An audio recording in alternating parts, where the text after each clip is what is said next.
बच्चों, आज हम आचार्य महावीर प्रसाद द्विवेदी द्वारा लिखित महाकवि माघ का प्रभात वर्णन नामक पाठ के गद्य खंडों के प्रश्नों का उत्तर पढ़ेंगे।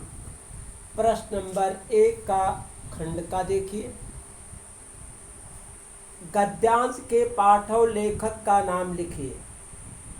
गद्यांश के पाठ का नाम महाकवि माघ का प्रभात वर्णन। इसके लेखक का नाम आचार्य महावीर प्रसाद द्विवेदी। नंबर 2 प्रश्न, रेखांकित अंश की व्याख्या कीजिए। आचार्य महावीर प्रसाद द्विवेदी जी हमें बताते हैं कि जब प्रातः काल का समय आता है उस समय पूर्वी दिशा हंसती हुई मालूम पड़ती है। चंद्रमा बहुत ही थका हुआ निस्तेज दिखाई पड़ता है जो पश्चिम दिशा की ओर जा रहा होता है। जब तक रात रहती है तब तक चंद्रमा का उदय रहता है।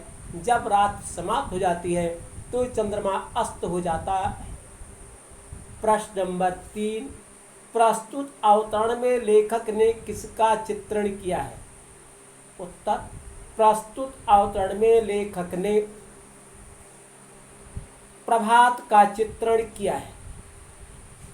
प्रश्न नंबर 4, लेखक ने पूर्व दिशा को किसकी उपमा दी है? उत्तर, लेखक ने पूर्वी दिशा को स्त्री की उपमा दी है। प्रश्न नंबर 5, पूर्व दिशा रूपी स्त्री की व्यंग्यात्मक मुस्कान को देखकर लेखक को क्या प्रतीत होता है? उत्तर, पूर्वी दिशा रूपी स्त्री को व्यंग्यात्मक मुस्कान को देखकर लेखक को उसकी हंसी प्रतीत होती है।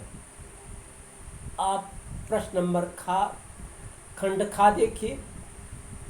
खा का पहला प्रश्न, गद्यांश के पाठ और लेखक का नाम लिखिए। गद्यांश के पाठ का नाम महाकवि माघ का प्रभात वर्णन। इसके लेखक का नाम आचार्य महावीर प्रसाद द्विवेदी जी है। नंबर 2, रेखांकित अंश की व्याख्या कीजिए। आचार्य महावीर प्रसाद द्विवेदी जी हमें बताते हैं जो प्रतापी पुरुष होते हैं वे अपने तेज से शत्रुओं को हमेशा पराजित करते रहते हैं। उनके जो अग्रगामी सेवक होते हैं वो भी उनकी तरह बड़े पराक्रमी होते हैं।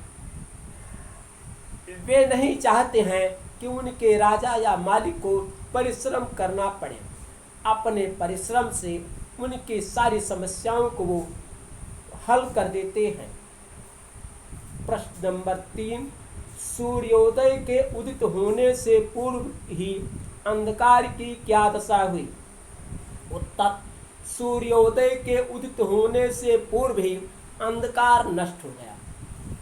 प्रश्न नंबर 4, सूर्योदय का सारथ किसे बताया गया है? उसके द्वारा क्या किया गया है? उत्तर, सूर्योदय का सारथ अरुण है और वो सूर्य भगवान के उदय होने के पहले ही उसने सारे अंधकार को नष्ट कर दिया।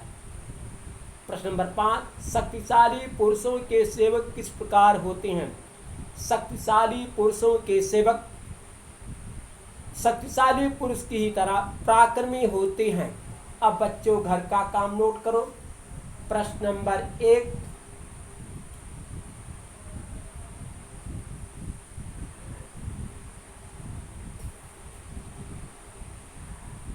रसज्ञ रंजन, नाट्य शास्त्र,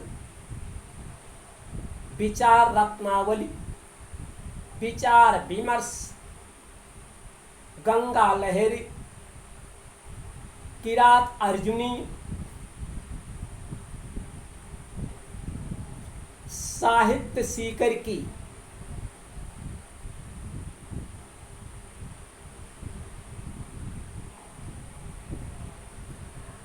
आदि रचनाओं के लेखक का नाम लिखो।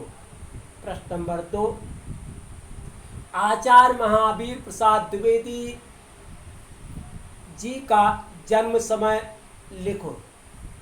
प्रश्न नंबर 3, सरस्वती के संपादक का नाम लिखिए तथा यह किस युग की पत्रिका है। बच्चों बस आज यहीं तक शेष करें।